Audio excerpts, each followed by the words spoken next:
Fact number 1। दोस्तों लग तो ऐसा रहा है कि एलन मस्क के ऊपर ट्विटर को अपना बनाने की एक धुन सी चढ़ गई। उन्होंने कहा कि अगर ट्विटर मेरे दिए गए ऑफर को नहीं मानती है तो मेरे पास प्लान बी भी तैयार है। लेकिन अब सवाल यह है कि क्या है ये प्लान बी? आखिरकार ये प्लान बी है कैसा? दरअसल प्लान बी में ट्विटर को प्राइवेट बनाने के लिए एलन मस्क कानून के तहत कई शेयर होल्डर रखने की कोशिश करेंगे, जिससे कि ये कंपनी किसी एक की न होकर अलग अलग शेयर होल्डर्स की हो जाएगी और उसके बाद एलन मस्क इन शेयर होल्डर से शेयर खरीद कर कंपनी को अपने नाम कर लेंगे। Fact number 2। गाइस, अब सिर्फ भारत में ही नहीं बल्कि विदेश में भी प्रथम पूजनीय भगवान गणेश का नाम गर्व से लिया जाएगा। ऐसा हम इसलिए कह रहे हैं क्योंकि अमेरिका के न्यूयॉर्क में एक प्रख्यात मंदिर के बाहर की सड़क का नाम ब्राउने स्ट्रीट से बदलकर गणेश टेम्पल स्ट्रीट रख दिया गया है।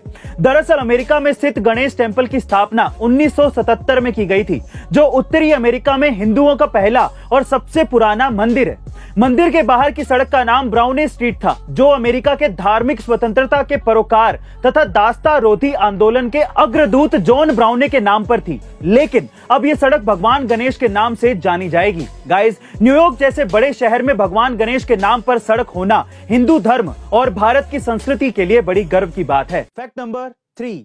दोस्तों 1947 से पहले के भारत की कई ऐसी दास्तां हैं जो इतिहास के पन्नों में दर्ज है।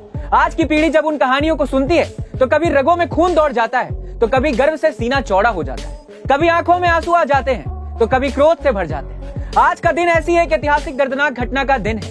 13 अप्रैल साल 1919 के दिन पंजाब के अमृतसर में जलियांवाला बाग नाम की एक जगह पर अंग्रेजों ने कई भारतीयों पर गोलियां बरसाई थी। उस कांड में कई परिवार खत्म हो गए। बच्चे, महिला, बूढ़े तक को अंग्रेजों ने नहीं छोड़ा था। उन्हें बंद करके गोलियों से छलनी कर दिया था। ब्रिटिश सरकार और जनरल डायर के इस नरसंहार में 1000 से भी ज्यादा लोग शहीद हो गए थे और लगभग 2000 से अधिक भारतीय घायल भी हो गए थे। लेकिन असली संख्या फिर भी छुपाई गई क्योंकि इससे ज्यादा भारतीय शहीद हुए थे। दोस्तों नमन है उन शहीदों को। Fact number 4। Guys, Ratan Tata जी को भारत का रतन भी कहा जाता है और कहा भी क्यों ना जाए। उन्होंने देश को इतना कुछ जो दिया है। आज पूरे टाटा ग्रुप में कुल मिलाकर 80 कंपनियां हैं और लगभग 15 से 16 कंपनियों में तो फॉर्च्यून 500 कंपनियों की लिस्ट में भी शामिल है।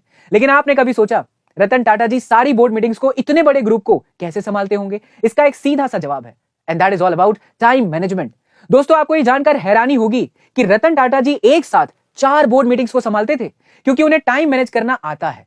रतन टाटा जी जब ऑफिस जाने के लिए अपने घर से निकलकर अपनी गाड़ी में उस दिन की मीटिंग वाली फाइल को देखते हैं और तब वो जान पाते हैं कि उस दिन की मीटिंग का विषय क्या है और उसे किस तरह एक ही टाइम में खत्म किया जा सकता है। और इसी टाइम मैनेजमेंट की कला की दम पर आज वो देश के सबसे बड़े प्रतिष्ठित बिजनेस आइकन है। Fact number 5।